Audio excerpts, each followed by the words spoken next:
This program is brought to you by the Media Liberty Alliance Foundation in cooperation with OBBM Network TV, bringing citizen-led, creative local media to the forefront of local communities to foster a greater understanding of constitutional liberty and appreciation of what makes us truly free, starting with you and me.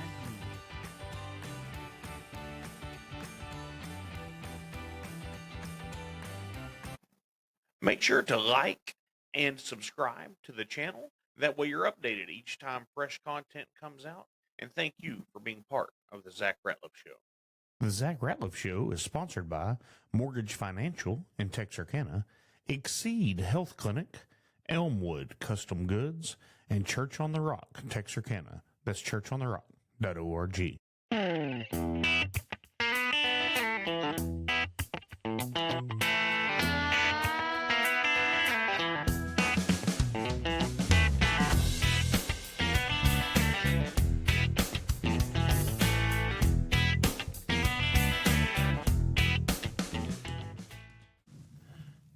Hello and welcome to the Zach Ratliff Show. I'm Zach. I'm Steve. And we're back again. Did that make it weird? It's already weird. It's cool. All right. Anyway, welcome to the Zach Ratliff Show. Thank God for another. Yeah, you're welcome. Thank God for another day. Thank God for you, Steve. Thank God for you, Zach. Yeah, I like it. And then thank God for beautiful weather. And the deer head. That's a good kill story on that one. I still remember pulling the trigger. Do you? Yeah. And anyway, just thank God for all this. Yeah, it's beautiful outside. And, our sponsor here, where we, that make all our sponsors to make all this possible. Yeah. So we're good with that. Okay. So I was sending myself, you know how I do this. I send myself articles and I don't key you in at all at what we're going to talk about, and then we just go with it. But when I thought I was getting to the end of what I was sending myself for today's show, I texted myself a note so I would remember the frame of mind I was in when I sent this stuff to me. And the note says, and this is going to kind of be our key, and then we'll go back to what the rest of the stuff is, and we'll work our way back to the note, and then what's above it, okay? But the note says... I'm just here, man. Yeah, that's right. So I sent myself this note at 10:09 last night. Yeah. And then, let's see, the last message that I sent myself was, 11:51, right? So I had some time to stew. But the note says, Trump isn't getting retribution. He's saving our country. Oh, that good fantasy. I hope it's true. Yeah, right. Yeah. But I think that's that's his perception. Yeah, and I mean, there's always the chance that this has been some game all along, and he's about to set the country on fire. But I think he would have by now. Yeah, I think so. And honestly, if he wanted the country destroyed, he could just let it be doing what it was doing. Let Kamala win. So I mean that in a nice way. Well, and I guess I'll go to the article that I sent that right after. This is war correspondent on X.com. It was also on Fox News.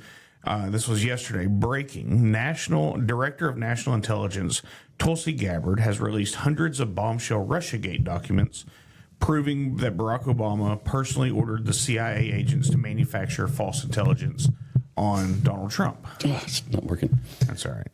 And then there's an article from Booker at Real Booker Scott on X.com talking about Brian Kemp's daughter's boyfriend died in a tragic car accident in 2020 election. And Kemp was the governor of Georgia. Okay. And that was right after, right before he decided that there wasn't any Georgia election fraud. Yeah. Okay. And so then yesterday, with Tulsi Gabbard on the ground, or maybe Wednesday, with Tulsi Gabbard on the ground, the FBI goes into the Fulton County, Georgia FBI room or election office and takes out 700 boxes of ballots. That's pretty substantial. And then, but wait. So she's a director of national intelligence. Right. Does DNI cover FBI? I think it's in coordination with. So, okay. And this is all speculation, No, they don't invite. She doesn't prosecute.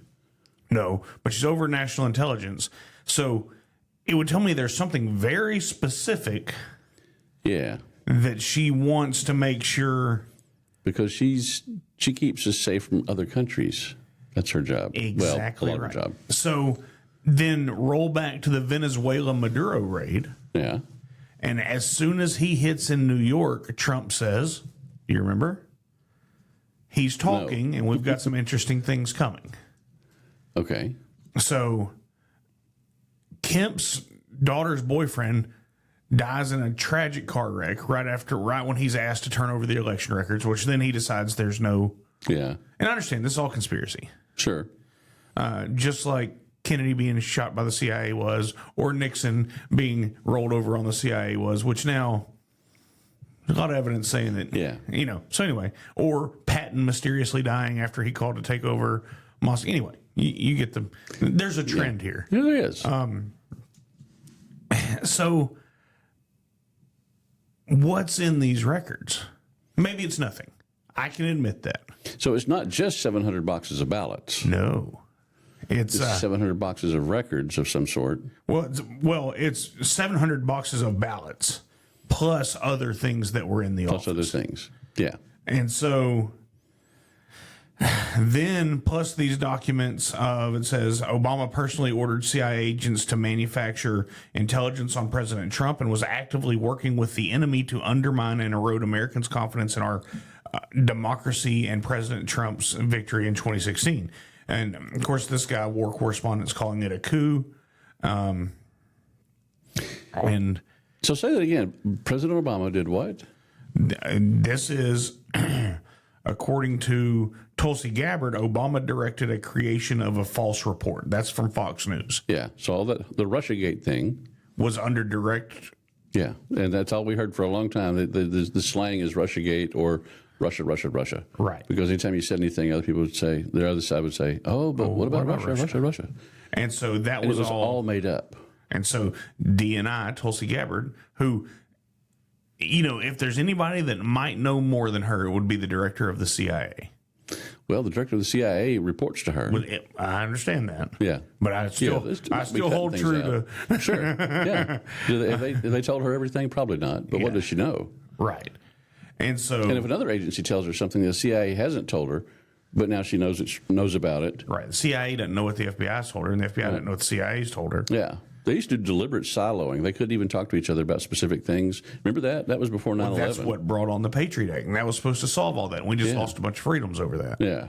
Well, and I'm talking about, though, the siloing of if FBI found out about a terrorist attack, they couldn't tell New York City. Yeah. That was stupid. I never understood it. Even every time it was explained, it was like, this makes zero sense. Why can't you talk? Yeah. It was just some stupid little barrier they put up.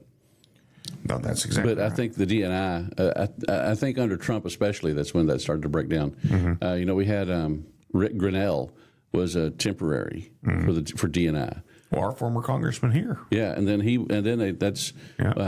Rick was the temporary, the interim, I guess, whatever they called him, and then John Ratcliffe got appointed to be DNI. John Ratcliffe had ties with John Ashcroft, who wrote the Patriot Act. Yep, he was Attorney General, I think, back then, wasn't he? Yes, he was. Yeah, so,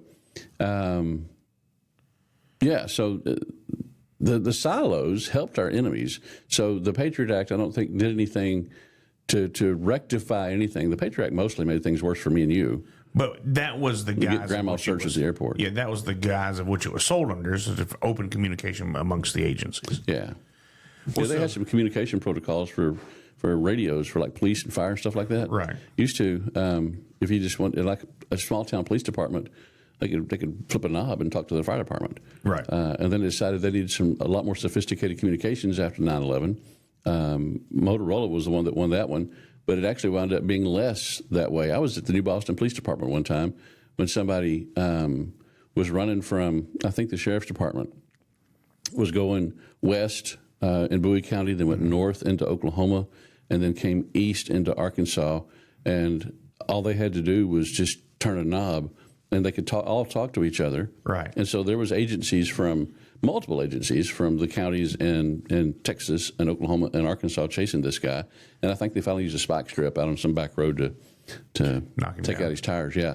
But I mean, there was zero issue, all these people talking. Right. And somebody could have switched over and said, hey, switch over to the Texas frequency. And that's probably what happened, because I don't remember New Boston PD doing anything. That is Because I know Arkansas State Police have their own, and they all these guys. and all these digital protocols. It's actually less.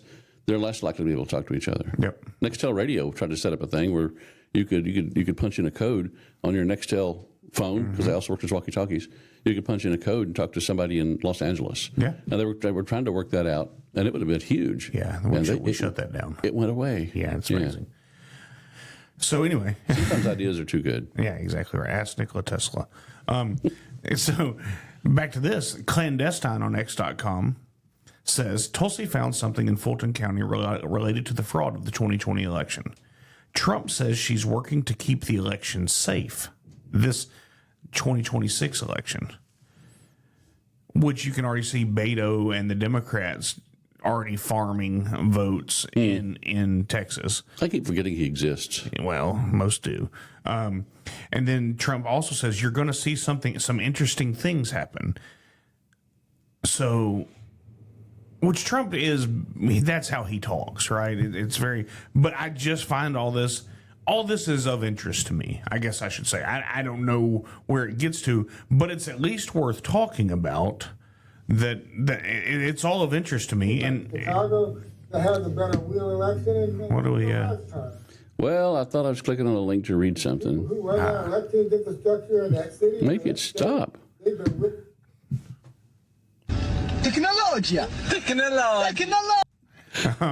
all right, so then let's go to this article. Now we'll start the show. I just wanted to mention all those things. Yeah. And we'll kind of work backwards. I'm looking on X right now because they usually have a good feed of stuff like that, but I accidentally clicked on a live space or something. So I think by that, Trump feels like he's saving our country from, past administrations that have tried to overthrow stuff, by people who are hiding stuff, by foreign governments that were influencing our elections. And I didn't even send myself some of the articles that were showing how many international IP addresses were going into our servers during the 2020 election. Yeah. I mean, it's overwhelming how different it was. So all of that to say, then you get this, and you're like, where does this come from? That's from Donald J. Trump on Truth Social. Based on the fact that Canada has wrongfully, illegally, and steadfastly refused to certify the Gulf Stream, 500, 600, 700, 800 jets, and Anyway, he's saying, hey, we're going to decertify all planes made in Canada. We're going to tariff any planes bought from Canada 50%. All this is the same thing. People, when you look at this, he's using every lever of power in order to make America safe. Okay, we had this election fraud. Okay, we've got Canada that won't certify our aircraft to be sold up there for our business owners. Talking about the Bombardier aircrafts, or however you say Bombardier, maybe, I don't know. Bombardier is what I would say. Yeah. Probably wrong. But so it drives business back to us. So I think, that was my thought around that text to myself was, it may look helter-skelter. Also, as I talked about last night at Bowie County Patriots, half the Republicans are Democrats and are fighting him against this stuff anyway. I've got an article where Tom Tillis says that he's not going to vote for the SAFE Act, if until we drop the indictment against Jerome Powell, right? So the Republican establishment nationally is fighting Trump. Plus, the Democrats are fighting Trump. Right. Plus, foreign governments are fighting Trump. So he's using every lever that he has to try to be like, hey, I'm trying to save this. And it looks wild to us, and it looks helter-skelter, and it looks like he doesn't know what he's doing. But, gas prices are down. Grocery prices are down. Countries around the world are afraid of us, which I'm okay with. Yeah. Anyway. They're not using us as a doormat anymore. No, well, if they are, just not so much. They're not beating us when they're through with it. Yeah, yeah. Which then leads to this. And stop me anytime I know you will. CNBC, Trump nominates Kevin Warsh for Federal Reserve to succeed Jerome Powell. Okay, I don't know who this guy is. I read about it on the CNBC article. I'm not educated enough to know this guy's history, but I saw this morning on this announcement, gold started falling, silver started falling, which Interesting. which tells me they feel safe about the way he's going to treat the Fed. Because when you're scared, you put your money into real assets. Gold is down 7%. Silver is down 19%. Right. Because 3 weeks ago, Still crazy numbers. what was it? Maybe the first of the year, silver was at 45 or something. Oh, it's 49.88 right now, and that's down. Yeah. So silver is 93, and it's down. Right. Gold. What? Silver's how much right now? 93. Yeah, 93. And it was 45 at the first of the year. That's probably right. Yeah. Yeah. And Highest I remember in a long time. yeah. And so all of these are starting to fall with the announcement of this chair reserve because that's been in flux. What's going to happen with Jerome Powell? Who's he going to put? He's going to put somebody in there crazy. They don't know what they're doing. But this tells me that the money people say, okay, this guy may be going to cut rates, but it's at least safe. And so then that's why you're seeing precious metals come down. So once again, you nominate the right person, you bring precious metals back into affordability. It strengthens your U.S. economy. It strengthens the dollar because that's what these prices are based off of. It's all about making everything better. There was a little stretch not long ago where the dollar kind of went down a decent bit, which actually raises prices of things that come into the country, Right. Which benefits us because if we're trying to sell things, or our stuff is less expensive here, Right. It makes us more competitive. So either way, I mean, if it goes up, it's good. If it goes down, it's good. Right. We just want to keep the dollar as the international medium of exchange. Right. The Federal Reserve, it's a huge scam anyway. Private endeavor. Well, there was a meme. I think I just shared it today. If it says if we're printing money, why do we need to everybody be taxed at 40%? Yeah, just a control mechanism. Yeah, well, we don't need to be. But here's the thing: they print so much money, and it's worthless money that they print. They just say, "Oh, hey, we have $1 trillion now. We're going to spend it for whatever." And when you pay your taxes, it's hard-earned money. It's money that you worked weeks and weeks and weeks and weeks for Right. to pay your taxes. And so if they're putting a boatload of money into the economy and then taking 40% on average, whatever, that's just a number that was on the meme. If they're taking that back out, then that makes, they put in this much. I'm doing this for the camera. They put in X amount, and then they take out a pretty good percentage of that. Somebody listening's like, I can't see how much. Right? Well, it's a lot, then it's less. Yeah, that's right. So if they're doing that, so if they put a whole bunch of money into the economy and then took it back out, the net effect would be they put in some. Yes. So if they put in a whole bunch of money and take a bunch of hours out, the net effect is some. Right. And that doesn't require my hands up and down, but I still did it. Yeah. And so the inflation doesn't look as bad. Right. But the thing is, they're putting in made-up money and taking out hard-earned money. It's just like if your bank does fractional lending, they loan you $100,000 for a house. That's an old example because what is it now, 400? They loan you money for a house, and it's fractional reserves, and the money's not really there, but you give them your hard-earned money. Right. My thought was, if they take out 40% in taxes every year, is inflation 40% higher than we thought it was? Right. That was explained to us at the Bowie County Patriots, actually, probably 8 or 10 years ago, maybe more. That is the function of right now the income tax in relation to the Federal Reserve. 'Cause that's who you write your checks to. Yeah. So they make up money and buy all they want with it, and they take our hard-earned money and buy all they want with it. The loser is us. And if you look at the price of gold, it is, what was it? I don't know. Almost $5,000. And which, a side note, a couple of months ago, I went checking on gold just like, not that I have a whole bunch of thousands of dollars laying around to buy all this stuff, but it was at $3,800 an ounce. And then I thought, golly, that's a lot.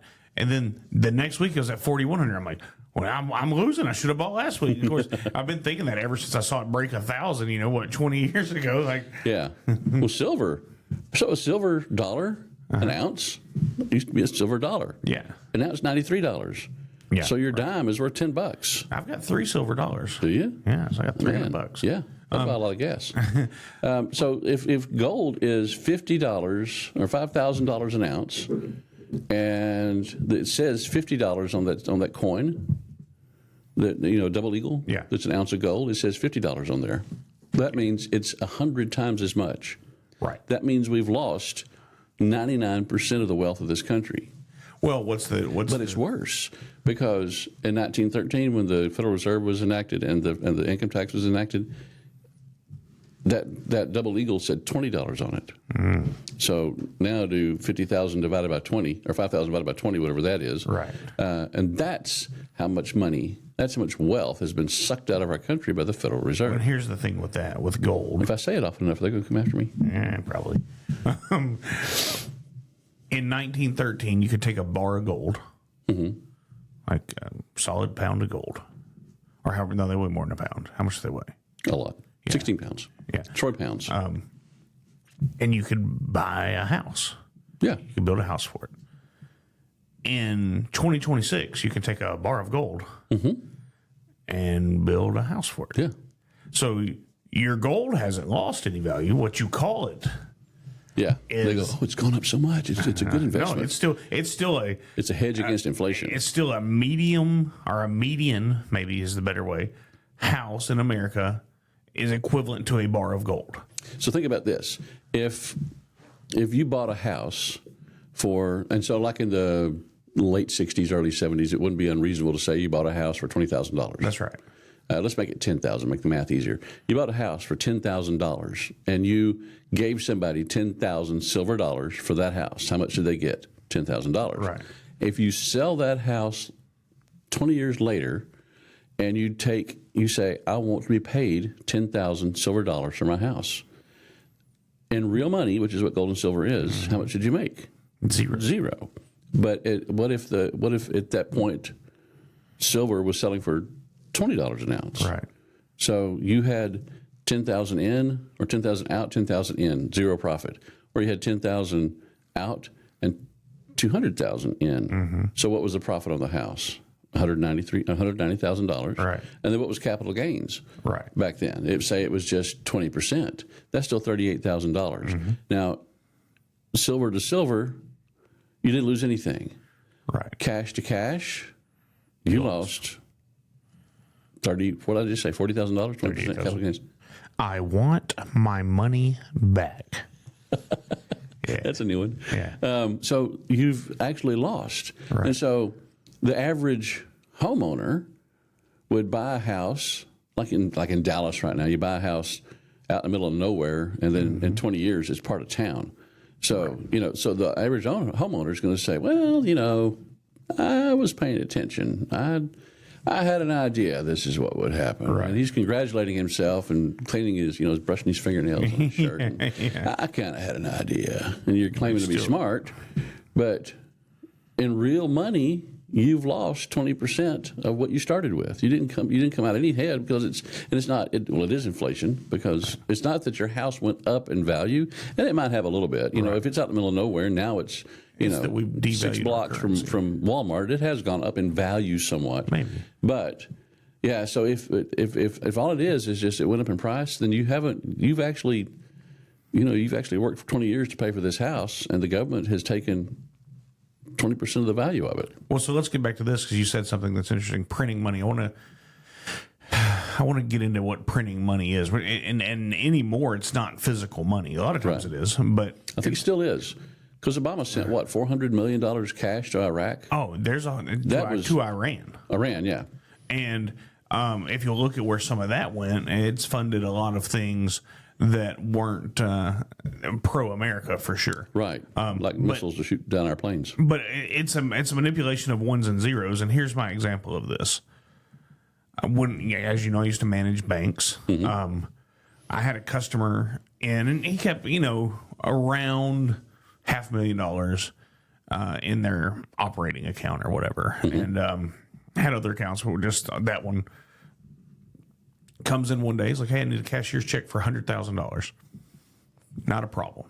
Let's make that happen. Pull his account up. 0. It says 0 with a heading across the top. Contact IRS. Uh-oh. All his money's gone. Whoa. So I give him the number. Kind of pull him to the side. Don't want to do it at the counter with other people there. In case he cries or Yeah, right. $500,000 gone. it's noticeable. And I say, hey, you don't have any money. The IRS has a note on your account. That's got to be rough. They can come in and do that to any of your accounts, just in case you're wondering. And he goes, no, I've handled this already. And I'm like, whatever, man. It's the IRS. You are where you are. He's like, I'll be back. Walks out, I don't know, 20 to 40 minutes, somewhere in that time. Comes back in. He's like, I called my lawyer. I'm like, all right. He goes, check it again. $500,000 is back in his account. Wow. Just like that. I snapped my fingers. Do you remember the name of his lawyer? That might be useful for some people. Yeah, it might be. But it's that fast. So if they can do that, and that's when I had the realization that money's not even real, right? It's not gold. It's not silver. Because with the stroke of a button, and even keying in stuff in banks, you can, if you add a 0, or take away a 0, you're messing with people's lives. Yeah. And so your numbers have to be exact. But just that quickly, I'm like, oh, this is all fake.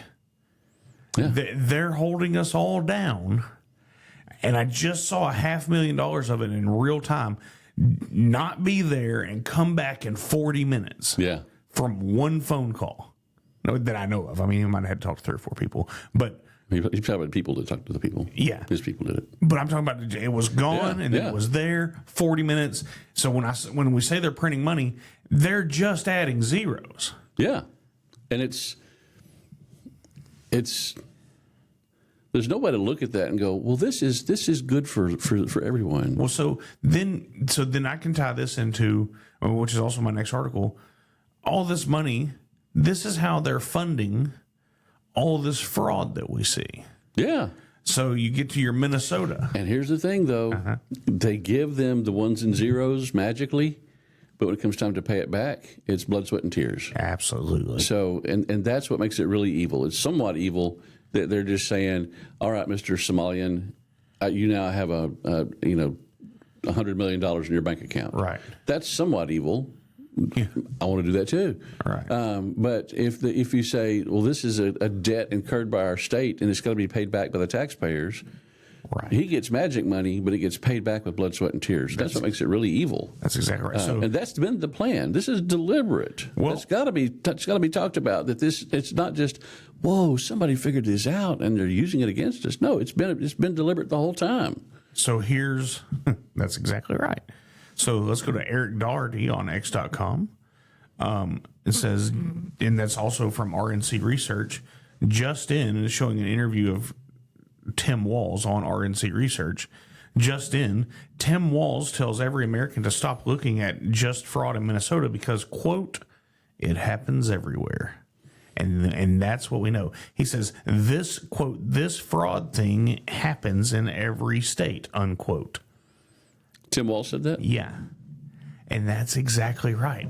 That's what they're doing. Here's the... Well, I'm asking Grok something. Okay. That's exactly what they're doing, right? That's... How else does all this make sense? All of these things that are popping up, it only makes sense one way. Yeah. That they're fleecing us. So, yeah, they're going to protest in Minnesota once we figure out, hey, we've been taking for hundreds of millions of dollars here. Oh, we got to start a protest. We've got to distract. Oh, and then we go to California over the fires. Where's that money? Oh, we got to start a protest against ICE. We've got to do these things. Yeah. We've got to keep people distracted so that nobody knows what's happening. And then you go back to Shrek with Lord Farquaad saying, some of you may die. That's a sacrifice I'm willing to make. That's exactly right. And they're doing that's what's happening. There's been 2 people that have died. There's the guy that came up and attacked Ilhan Omar yesterday. And there's pictures of him with her not long ago hanging out. They're big buds. He sprays or throws something on her and then runs over to security. Yeah. And then she doesn't immediately go get it washed off. She doesn't go change clothes. She just stays right there and hugs people at the end with this poison on her It's not. It's apple cider vinegar. And so it's just a staged event. Which, having known people that worked for certain companies in a weird time when anthrax was being mailed to or potentially mailed to executives of companies, I know that there were things in place for some of these company executives to be real careful about their mail, and you don't just go on with life when you get something like that. That was. Do you remember when all that was happening a few years back? Yeah. Right. So I didn't know any of The the people lackeys are the ones that open the mail. That's the plan. That's exactly right. Some of you may die, but that's a sacrifice. Some of the people I knew were some of the people that had mail opening for people opening mail for them because of that. Yeah. And There's an episode of NCIS where that happened. yeah, right. That's right. And they never turn the lights on. They just use the flashlights, though. But that's real life. So they wouldn't just keep operating as normal. So Grok took all this time. Make it happen. Yeah. And I said, give me the top 10 states as an estimate. I think this is probably low. California, 31 to 40 billion. New York, 5 to 7 billion. Yeah. Minnesota, 9 to 19 billion. So that's the thing. And we know Minnesota's up almost 100 million now. Yeah. So this is sometimes these things are a little. It's being very conservative. On Yeah. So this is Texas, maybe a billion or two. So if Minnesota's got a crazy governor. So I can see how Minnesota could have more fraud than Texas, but not more fraud than California. Right. Let's just call it 20 million a Democrat state. Million or billion? Billion. I'm sorry.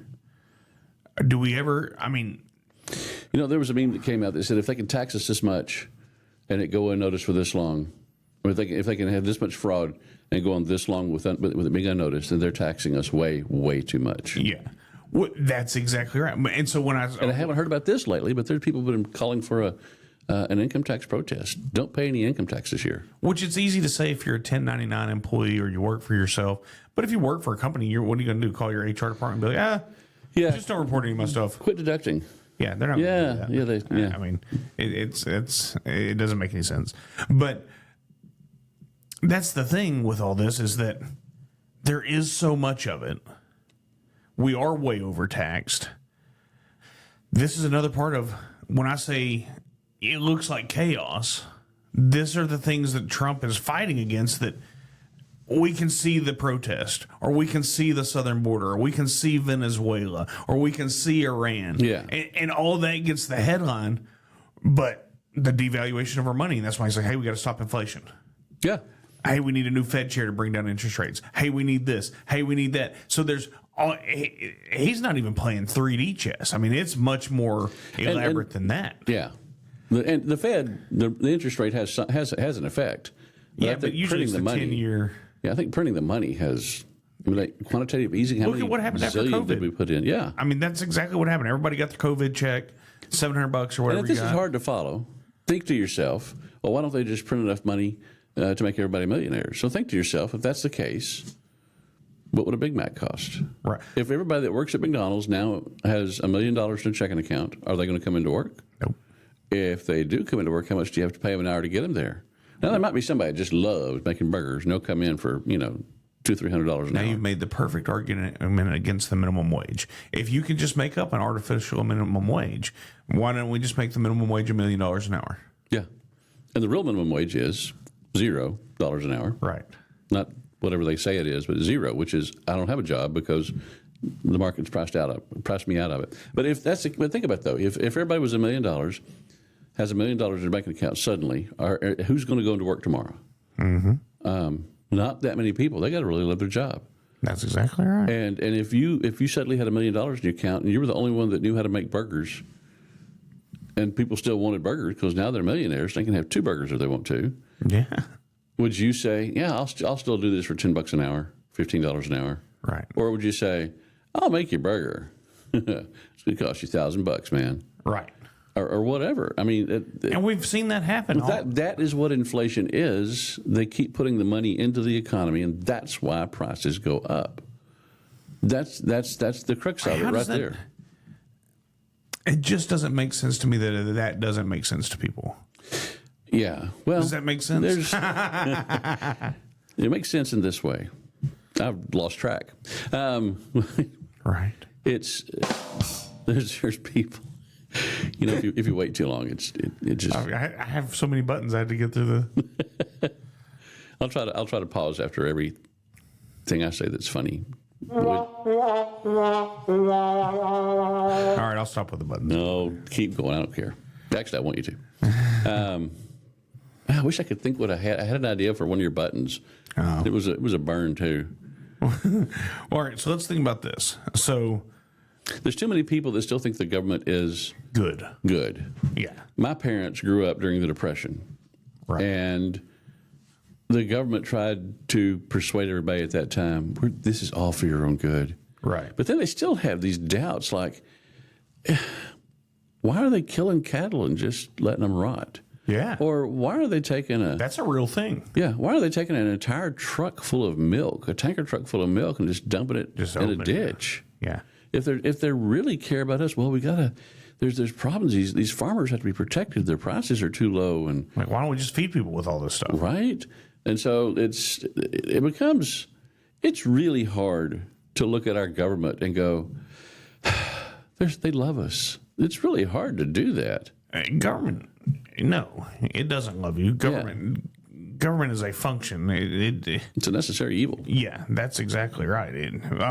So on that, when we talked about earlier, these Republicans that vote against us and all the things and what Trump's fighting on, because like I said, that's my whole point of today's show is, I think It looks like chaos. it looks like chaos, but I think he's trying to save us. Yeah. Now the right. left, their chaos is real. They're doing it deliberately. Absolutely. I mean, that's why there's ICE operations going on everywhere. Right. But the only violence is Minnesota because they need a distraction. Currently. I saw a meme where Waltz points to the two dead people and said, "Ha, no one's talking about fraud anymore." And Trump says, "Not talking about Greenland either, are they?" I mean, that's true too. Yes, Trump didn't kill the people. He's not in charge of that. But those distractions work both ways.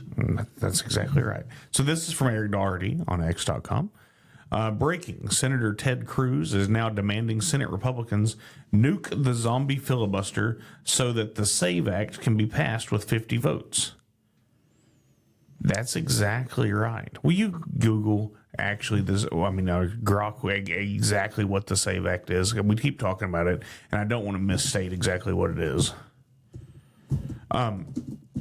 If the Republicans had a backbone, we would have already done away with the filibuster, because that's what the Democrats are going to. Because here's the deal in the Senate: a true filibuster is you get up and you talk as long as you can, and as long as you don't give up your position on the floor, they can't do anything. But this whole 60-vote filibuster, that's not even constitutional. That's not even real. It's a rule that the Senate made up that the Senate can do away with. Yeah, it's their rules. So the SAVE Act, are you ready for that? Yeah. Okay. The SAVE Act, formerly known as the Safeguard America Voter Eligibility Act, is a proposed federal bill introduced by Chip Roy a year ago, aimed at strengthening election integrity by requiring documentary proof of U.S. citizenship to register to vote in federal elections. It amends the National Voter Registration Act to prohibit states from accepting or processing voter registration applications for federal elections unless the applicant provides documentary proof, which is a U.S. passport, a birth certificate combined with photo ID, some of the real ID compliant identifications that explicitly indicate U.S. citizenship, or naturalization papers or military records showing citizenship. So it's basically, we want only citizens to vote in at least federal elections. Because we're hateful racist? I think so. I can't remember all the details about racism every day. Well, they change every day. Well, the main thing to remember Depending on is me. that I am a racist, and so are you. Just because I'm a white man, I'm inherent. Yeah, I Right? haven't used your line yet. What's that? It's a privilege for me to be here. Of course, you knew that because I'm a white man. It's I a love great that. line. I love it. I'm going to use it somewhere. I'm going to use it someplace where I have to be dignified. Yeah, no. And when you do, people go, What you might not be able to tell from a distance is I'm a Christian also. So the privilege is more than you expect. yeah, that's exactly right. So this is to keep our elections from, because here's what the Democrats also do. They stack illegals in blue areas, and one, that helps them on the census, but two, once they find a way to vote, and if you think they don't vote, you're wrong. You can go look at the stats. Yeah. And then we need actual citizens voting for things that we're paying on taxes. Right? Yeah. Paying taxes on. And it's used. What's the number? They were talking about the number of people that have been registered to vote, or at least counted as citizens in the census, to give other states way more representation than they should have in Congress. Right. That's exactly. Well, so here's from Ian Yeager on X.com. Just in, Senator Mark Kelly, former astronaut. And then they're right. I think so. Yeah. Comes out against the SAVE Act because he's a Democrat and they're against it. He says, I think there's some staunch conservatives that are against it as well. I'm trying to find that. Okay. He says it makes it harder for Americans to vote because they would have to go get an ID. Well, Who does not have an ID? as a guy who, like I said, has been in banking and have managed rental properties, a lot of them, and I'm in the real estate business and a whole bunch of everything. I've been in a whole lot of jobs where people have to have IDs to get to get anything going. Right. It's never one time. There was one idiot one time at the bank who had just gotten out of jail and had a check and wanted me to process it with his jail identification card. And that's not on the approved ID list. I'm like, sorry, we can't do that. And he starts cussing. We're at a bank, and I say, hey, man, we don't need this. Just go on and get out of here. Then he's like, I'll kill you or something. I said, you realize we're in a bank. and then he just keeps on. So finally I'm like, hey, shut your mouth. Like, we don't need this. So he keeps popping off. And then he goes, you know what? I'm going to go. I'm leaving. I said, well, okay, good. And he goes, I'm going to go get my boys and we're going to be waiting on you. Well, I'm fired up at this point. And Call your boys. no. And I'm like, I tell you what. I dare you when I get off at 5:30 to be standing by that red truck that's out there in the parking lot. I said, because I'm about to wipe the floor with you. And I just go off. And I'm like, and whoever you have that's with you. And, I'm just trying to out crazy at this point. And I thought you were going to say it wasn't your truck. no, it was 100% my truck. I pointed at it out like that red truck. It's about to be on. And his lady that was with him, I don't know, baby mama, girlfriend, next door neighbor, I'm not sure what she was. I can guarantee you she wasn't wife. She's like, you're crazy. I go, I am crazy. Anyway. So he never came back. I mean, I didn't have to worry about it. But all that to be said, the only ID I've ever encountered that wasn't acceptable was an ID from a jail. And I think he thought he was going to intimidate me because it was an ID for a jail, where I just felt like he was dumb for getting caught. Right? And dumb for making threats in a place with a lot of cameras. At a bank. Yeah. Like we've got you. We can see you. I had a friend that went to school to be a teacher. And every place he looked when he got out there was bars in the windows. He's like, I don't need this crap. I got a good job. He had a good job. He had a really good job. Yeah. With a good job. And he just always wanted to be a teacher. And so he had a job where he had some freedom with his time. And so he went and did substitute teaching. They were glad to have him. And some kid gets up in his face, high school, junior, senior, tells him he's going to kick his butt, and he goes, swing. I'll knock the crap out of you. He goes, you can't do that. He goes, I'm a substitute teacher. I don't give a crap. Yeah.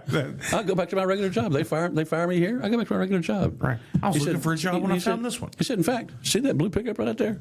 Meet me out there at 3:30, and I'm just going to kick the crap out of you. That's awesome. You can sit down right now and shut up. And the kid sat down and shut up. Yeah, there you go. But that's a good threat. I don't care what happens to me. Right. Here we go. Okay, so this is from Dinesh D'Souza on X.com. Man, do not click his links on Facebook. The pages where you go to are almost unreadable. Are they? I mean, he's got a really good reputation for the stuff that he's done over the years. But I still follow him on Facebook. I just quit clicking the links because they're seriously unreadable. Okay. I forget to go to X to see things like that. But X is where smart people go to get their news now. That's right. And the Zach Ratliff Show. So Dinesh D'Souza says, I'm waiting for the roof to be blown off of this. Then he's showing an article from the Skiff that says all roads lead to Obama and even the 2020 stolen election, which then goes to an article from to a post from Donald Trump on Truth Social, which is back to the skiff that's saying the Maria Zack has testified about the stolen 2020 election operation connected to Obama. Oh, here you go. Here's what we were talking about earlier. When Obama diverted $400 million from the infamous pallets of cash sent to Iran, funneling through the Dubai embassy to operatives in Italy and Merrill Lynch in Geneva, Switzerland. In return, Italian officials used military satellites to hack U.S. voting machines, flipping votes from Trump to Biden using CIA-developed tools like Hammer and Scorecard, which are real tools, along with numerous other methods of fraud and manipulation. China has reportedly coordinated the whole operation, providing the tech backbone and bribes to corrupt Americans. The CIA oversaw it, the FBI covered it up, and to install Biden as a puppet. That's really difficult to follow because there's so much to it. But I remember, when we were just talking earlier. But Obama coordinated with foreign nations to overthrow when he dropped that our cash government. in Iran. Yeah, to overthrow our government. And look, Don Lemon has been arrested. They had that protest in a church a while back. There was memes about that too. Protest goes unnoticed in Pentecostal church. And I even thought when I saw that, I'm like, evil churchgoers arrested for interfering with peaceful protest. But they showed up and did a protest, and apparently, they didn't protest. They went into the church and overtook it. Yeah, inside. Let's call it what it is. Disrupted a church service, and that's against the law. There's a literal law about storm that. Into a church and start doing what you want to do. Up north, it's probably easier, but in Texas, it's a bad idea. Because that's what I was thinking. I'm like, I don't think that worked out too well for at least those first three guys when they showed up at our church. Like, this is going to be an issue. There is a plan. I know there is. But he's been arrested. Yeah, he broke the law. I mean, there was somebody that did that. Well, they brought a. They snuck a Glock onto a plane. Some senator's aide or congressman's aide snuck a Glock onto a plane just to show that it can be done. Dude, you broke the law. You can go to jail. I think they kept him out of jail. Somebody else brought a high-capacity magazine, which in the rest of the country would be a standard capacity, into D.C. and was showing it to people to show that you could sneak one in. It's like, dude, you broke the law. Hey, I've got a pretty cool story about sneaking stuff onto planes. I know a guy who used to have to work undercover for the government. Yeah. And he showed me this. Has this it just looks like an old briefcase. And it's got a secret compartment on it where it comes apart. And that's where he would put his gun and his badge for whatever agency he worked for and all the things, and close it. And it can go through a x-ray machine. Really? And nothing's detected. So he would travel as whatever his alias was for whoever and have all his stuff in there and run it through the scanners, and nobody'd ever know. Cool. Like that's real time. This guy's been retired from the government. We all need that. Yeah, but how cool is that? Anyway, but yeah, I thought that was interesting that we had talked about that. I knew I had an article showing that. And look, if Donald Trump had put this out and there wasn't any evidence to it, they'd be all over him in the news about it, in the mainstream media. That's what gives this credence, is you haven't heard the mainstream media talk about the lies that he's making up and how crazy he is. They'll have something soon. Yeah, or they just won't report on it because they don't want people looking into it, which is what I think is going to happen and what I think matters on this show. So if Don Lemon has been arrested, I think I've got that in here somewhere too. I'm looking. Then you got to wonder about. I should start doing that, making my own notes. Yeah, I don't know why you don't. I figured at some point you would, but I have a couple of times. Yeah, okay. I mean, the flow though is right. Let's throw this out. I mean, I have done it. Works. I have done it 2 or 3 times. No, I know. But if Don Lemon can get arrested, I mean, he helped break a law. He was like up in the forefront of all this. Well, they're going to frame this as Gestapo silencing media, which Don Lemon doesn't work for a media company anymore. He does have the First Amendment right, and that's what they're going to peaceably assemble, to speak, to do what he wants to do, but not in a church that he's not welcome at. There's literally, I forget the name of the law, but there's literally a law against disrupting church services. Yeah. So. And I think it's a federal law. Separation of church and state. Separation of church and state. They can't do that. Yeah. So if he's the first person. You know, the meme now has been for over a year. Please just arrest somebody. And this is pretty minor, but the fact that he was arrested means that maybe this stupid immunity for everybody on the left is starting to crumble a little. It certainly crumbled for us a long time ago. Yeah. All right, one more article from Tony Sergua on Hex.com. President Trump says he has very good conversations with Governor Walz and Mayor Frey. Here's the question in Minnesota leadership. Here's the question nobody in Minnesota leadership seems to be willing to answer out loud. Were those also very good conversations with Cuban and Chinese agents? Which it's a wild thing. And I'm not saying that they are, but this guy goes on to say, here's the part that should stop every sane American in their tracks. Cuban and Chinese operatives are on the ground in Minneapolis. Not rumors, not internet faction, GPS investigations. This guy's holding them as his own. Have access to IP addresses of every cell phone on the planet. And which is true. You can get that if you know what you're doing. Real foreign bad actors are physically present in Minnesota right now. Well, somebody broke the news a week ago, I think, that they have signal chat groups where they're From the top levels of highly organized. Yeah, and there's people within the Minnesota government that are part of this where they're trying to. So listen, if you want to, ICE is set up. Their job is to go arrest illegals. Yeah, and there's a zillion of them out there. Yeah, you probably walk past 30 or 40 in the grocery store every day, but the ones they're targeting are the pedophiles, the rapists, the murderers. Yeah, and they're going to get these people off the streets. They're not trained for riot control. They're trained for arrest. And so a riot shows up, it's going to get bad. And if these people, their goal that you're talking about, and these signal chat groups, that's a communications app, if you don't know, highly secure. But if you get invited into a chat room, then you're there. The security is nothing. I'm in the one. In Minnesota? No. Oh, that'd be cool. Or in the Texas legislature or whatever. Yeah. Yeah. But these people are coordinating these things to go find the ICE agents, get in their faces. Yeah. The guy that got killed up there, Preddy is his name. Mm-hmm. Somebody found a video of him getting right up in an ICE officer's face and saying, "Assault me, blankety blanker, assault me." He was trying to pick a fight. And again, that goes back to Lord Farquaad. Some of you may die. That's a sacrifice I'm willing to make. Yeah. Oh, and in the movie, I believe when he says that, people applaud. Yeah. Well, and so if the you pigs live in the house. What? The pigs live in the house. Yeah. So they're willing to sacrifice their own. Some of them are willing to sacrifice themselves. Mm-hmm. Now I don't think Preddy thought. I think I'll just get killed. Yeah, I don't think. But he was carrying a pretty nice gun. And I'm okay with that because he had the Second Amendment right to do that. Yeah, but if you're gonna start a fight with cops, maybe leave the gun in the car. Absolutely, it was an active decision. I had this conversation with one of my buddies earlier today. Probably my best friend who. If I'm conservative, he's definitely liberal.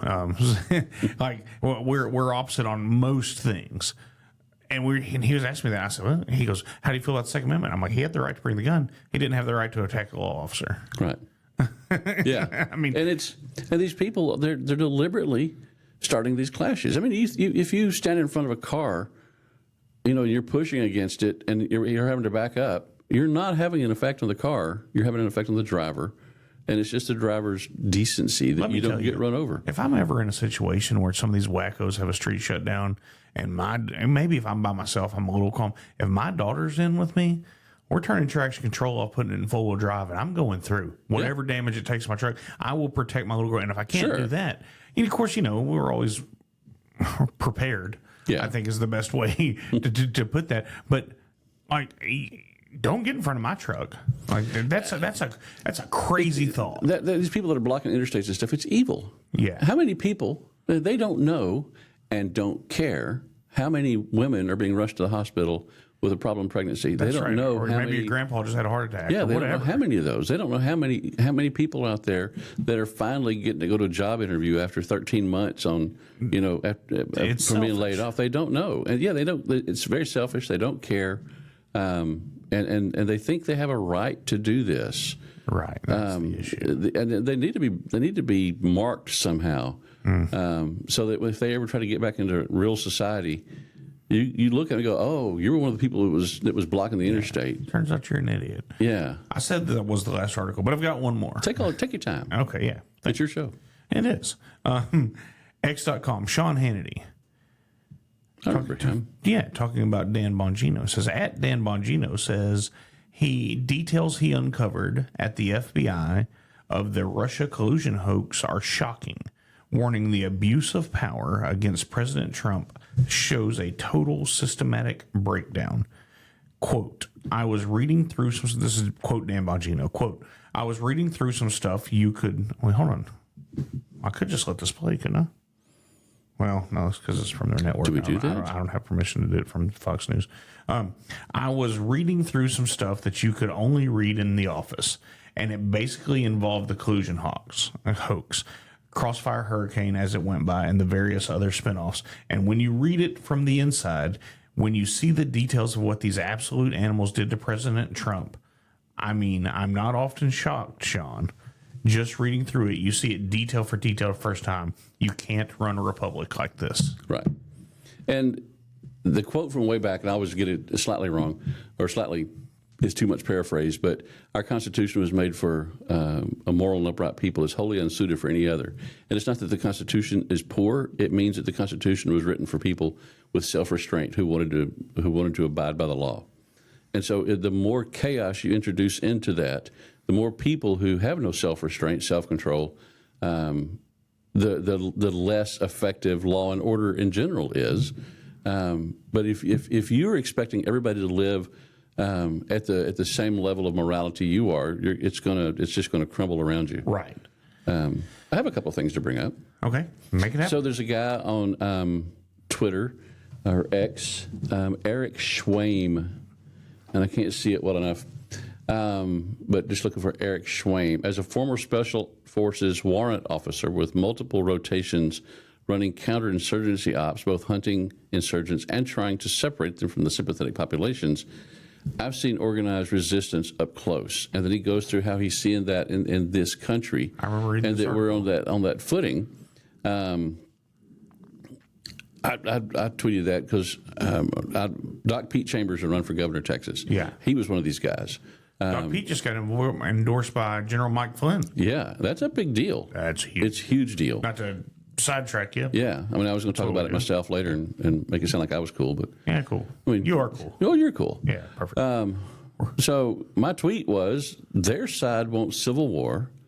Our side doesn't need another 4 years of soundbite photo op leadership. We need a governor who understands the battlefield. So that's why I'm for Doc Pete Chambers. I tweeted that. Yeah. It's and that's what we have. So and I have another one that I did. I said, if Greg Abbott wins again, can we start having primaries a couple or 3 times a year? Because that's when the pro-Texas stuff gets done, is during the primaries. Right. And his challengers give him some really good common sense ideas to implement. That's exactly right. And that's exactly what we're seeing happen, too. If you look, I think I brought this up one time before. If you look at pictures of the... Is one of these you? Yeah, well, it says, it's got the don't tread on me thing. Are you not following me? I am now. Okay, cool. Send me a link. I'll follow you. Okay. I bet it's good. Yeah. Anyway, if you look at pictures of that, remember those buoys in the middle of the Rio Grande that were evil and people were going to get hurt, people were going to drown because those buoys were keeping them from crossing the river safely. Yes. And there's the pictures of it. You could see it like you're right up against one of them. And you see them just dwindling into the far distance. Right. If you get an overhead shot, it's about 1.5 miles of buoys. You know, when Doc Pete Chambers was here, I remember talking to him about that. Like, hey, how real is this? And he's like... Yeah, he's actually got it on his Twitter. It's one of the first things he ever put up, I think. Okay. Or back when I started following him. So not only was that a photo op to put those buoys in the middle of the river, but the media supported it. The media showed his buoys and how evil they were and all this, knowing that it was only for 1.5 miles of the river. They knew it was fake. They knew it was dumb, but they still propping him up. So if the media, who's hostile against conservatives, is propping up Greg Abbott, I think that's a bad sign. Mm-hmm. And then the fact that sending all these illegals into the country. Now, the very first time that he took a busload of illegals and dumped them out in some sanctuary city, that was funny. That's a knee-jerk funny. Then you realize, well, hold on. Governor Abbott just used Texas funds to pay to have money you and I had to pay. He just used taxpayer money to transport illegals into the country wherever they want to go. And some of them were on buses, some of them were on planes. They get met at the border with federal dollars. I mean, what was it, $2,000-$3,000, a cell phone, all this stuff. Everything you can imagine. Yeah, but the fact that our governor, like again, it was funny the first time. I'm just going to take them to a sanctuary city. They can deal with them. And they freak out. It's a funny story. Yeah, but the reality of it is that's trafficking. Yeah. I mean, were there any kids that were taken? Oh. I mean, how many, what was it, 300,000? Went missing under Biden. Yes. Back during Obama, when they had all those unaccompanied minors that came into the country, 50,000 of them, that seemed like a lot. Who thinks that's a good idea? Pedophiles. Yeah, right. But they were brought in. But when I found out it was 350,000 children under Biden, and they just don't know where they are. They don't know where they went. They found a lot of them. Well, yeah, they have been. They've been finding them. Yeah. But the Biden administration didn't care. No. If they kept track of them, it was probably so somebody could get a commission on selling another 20 kids. I mean, it's heinous. It's a sick thing. Yeah. So and for those that aren't in Texas, which a lot of you aren't, it's not common. Yeah, it's not common, but it's not unheard of for us to hear reports of, especially here in the summer, it's going to be 95 to 105. Yeah, I mean, on nice days, on a good day, with a good brisk warm Texas wind, coming out of the south. But it's not uncommon. It's not common, but it's not unheard of to hear of a semi truck full of illegals. Yeah, baking to death because the trucker parked in a parking lot and left them and didn't open the doors, and they all die because it got to be 150, 200 degrees or whatever it is, 190 degrees inside that metal trailer. A metal truck, yeah. I mean, they literally bake to death here. Yeah. Like that. You see that, a couple times a year usually. Yeah, it comes up regularly. And then we have friends that go down to the border or have, and they talk about, and that's Doc Pete, when he was down here, when he got out of the Texas State Guard, he started working with anti-trafficking organizations. Just everything kind of built up to the point where people will go, you should get in politics. And he's like, hell no. But he saw what was going on and saw that the pretend efforts to stop this stuff. And that's when he stepped in. Yeah.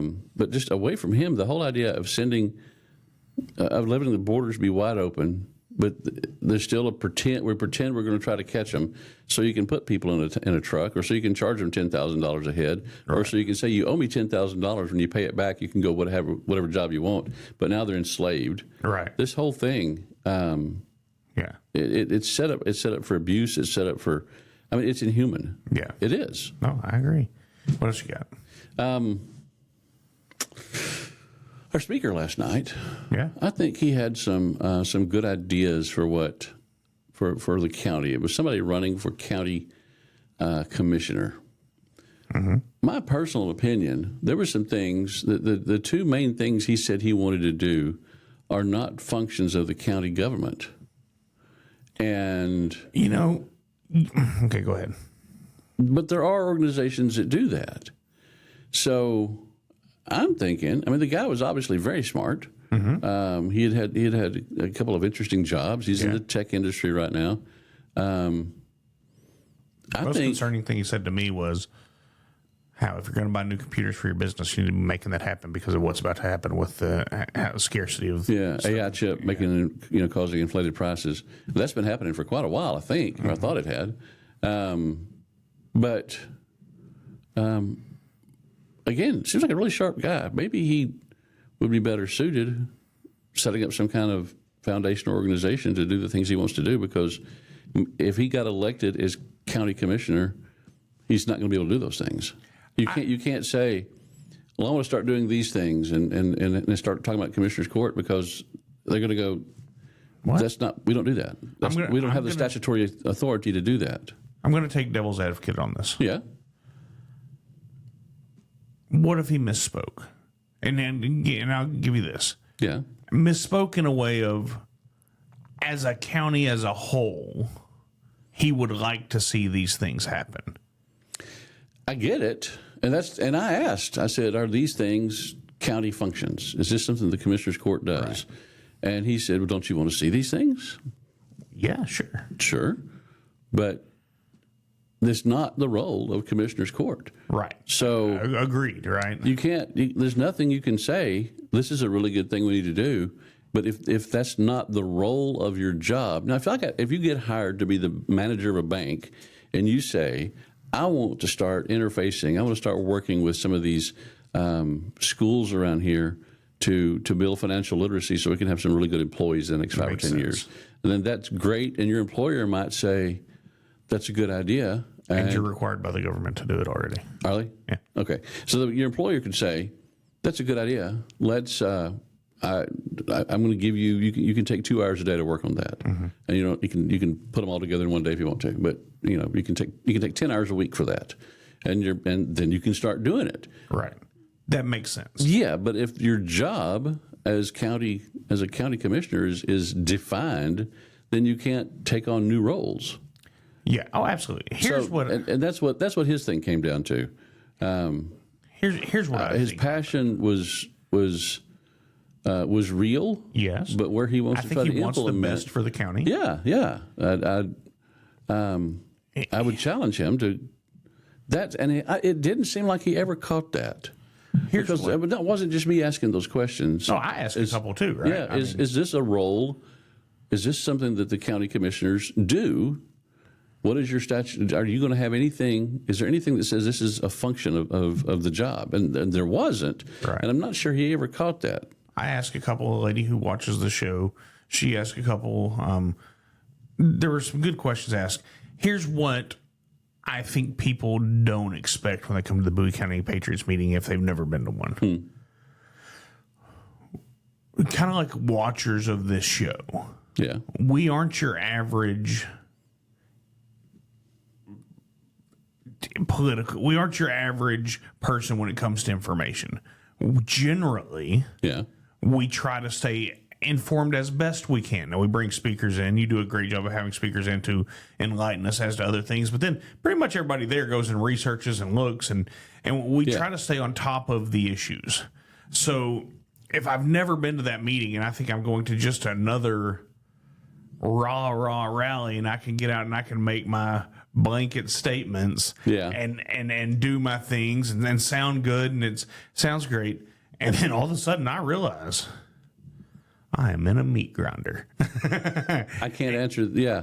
And not that we try to. We even prayed for him at the end, as we do for all the guests. Yeah. And we prayed at the beginning, and it's a very civil thing, but it's a lot of people who are very passionate about the way they feel. Yeah. And conservatism, but are also not stupid for the most part. And well informed for the most part. Yeah. And have been paying attention for a while. We had somebody come in 3 years ago, I think, and they were speaking on a certain topic, and discussions came up. Why is it this way? And they were like, "Well, I'm not sure I know." And we had answers. Right. And he looked at the whole crowd. They looked at me. He started the question, looking around, but focused on me at the end. How are you people so cynical and so cheerful at the same time? Right. And I said, because we pay attention and we know who we serve. And we talk about that regularly. We have a prayer list that we start the meeting with. Sometimes we'll pray in the middle of the meeting. We pray for everybody, every speaker we have. We pray for them as we close the meeting out. Sometimes Miss Dorothy stands up and puts it on us. Yeah, and she has her own little prayer meeting over there. But we do pay attention, and I'm trying to think of a time that we've been actually rude. I cannot think to of a speaker. I've been with you guys for almost a little over 2.5 years now. Yeah, and I think I've shut down some people that were getting overly belligerent, because typically our group doesn't do that. Our group will ask hard questions, and our group, like you said, pays attention. But it's a pretty civil group. We've had people there that we just don't agree with at all, but we listen to them respectfully. We ask questions. Nobody gets up and hollers at them. And the only time I can think of it was then when someone said it was the whole Israel discussion. Do you remember this? Yeah, yeah. But that was inner member. Because we don't have members. It was just us. Yeah, it was just us. And other than that, People got pretty heated, but nobody said anything bad. Right. You know what? I bet if you went back and looked over the last however long I've been running those meetings, and I can't remember. I don't know. 3 years, 5 years, 8? I don't know. Right. If you go back and look at how many times someone has been outright rude in there, I would say that it was probably me 9 out of 10 times, and it was me being a little more forceful than I would want to, telling one of our people, be quiet. yeah, to chill, Yeah. to treat the speaker with respect. I And I don't know that I've been. There's probably out there. I'm sure there's people out there that he's rude every time I see him. Right. But I'm just having a good time. But I mean, I try. I don't want to be rude, and we don't want our group to be rude. And we don't come off that way, but we are informed. Yeah. And we are passionate, and we are going. If we appreciate everybody coming in, but we are going to question you. On why do you feel this way? Yeah. Well, we And don't there's just times take that it there's times we leave questions on the table too, because I think as a whole our group tries to be genial. Yes. Or congenial. That's a better word. We try to. We probably treat people with more respect than we should sometimes. If somebody gets up there and says something that's just flat out wrong, Yeah, we won't. yeah, we're not going to say, well, that's a lie. We're not going to do that. We just all know. Yeah. I mean, yeah. for the most part. And it'd probably be better if we were a little more aggressive sometimes so that people knew they were lying. So if you're interested in coming to one of these meetings, they're Thursdays. Every Thursday, 6 p.m. at Big Jake's Barbecue in Nash, Texas. We'd be glad to have you. Yeah, we've about run out of political candidates, I think. I'm have ready. Yeah. And this is contacts that I've made that Dale Hulls used to live in Houston and has met a lot of the political people in the state. My job at the John Birch Society, I travel a lot and I meet a lot of cool people or interesting people, and we've brought them in. That's how we even became friends. Yeah, because you were running for office. Yeah. Yeah. So I try to bring the candidates in. And we were talking about this, I think, was it this week? I said, or maybe last week, we're probably not going to get Don Huffines in. Right. I'm still voting for him. I'm not mad that he's not coming in. Right. He's got people all over the state that want to bring him in. And we're up in the upper right-hand corner. Yeah. If a better place, maybe more exposure would be Mount Pleasant, with more of the states surrounding that area, or Tyler or something. I get it. But on the other hand, we've had some cool people here. Don Huffines has been here before when he was running for governor. Right. We've had John Devine, a Supreme Court justice, here a couple of times. We had Chad Prather and who was the other? Alan West has been here a couple of times. Had the chair and the vice chair of the RPD. Yeah.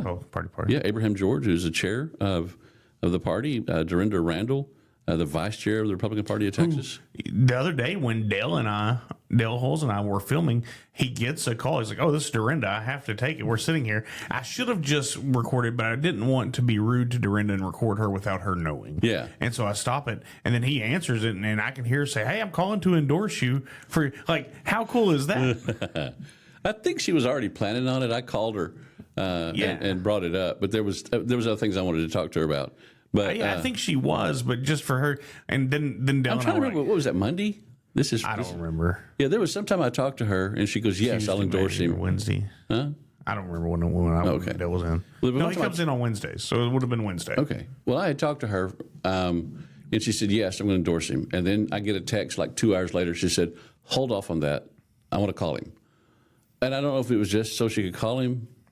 But, I mean, they'd already been in communication, but... It was cool. It was cool sitting here because he was sitting right there where you are, and he goes, Dorinda's calling me. And I was like, that is cool. Yeah.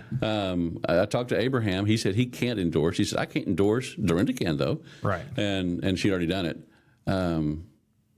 So, when Pete Chambers sent me the thing that he'd gotten endorsed by Flynn, I'm like, that's awesome. Yeah, and I forget what I was doing, but I didn't see it for like 2 hours. I think it was already...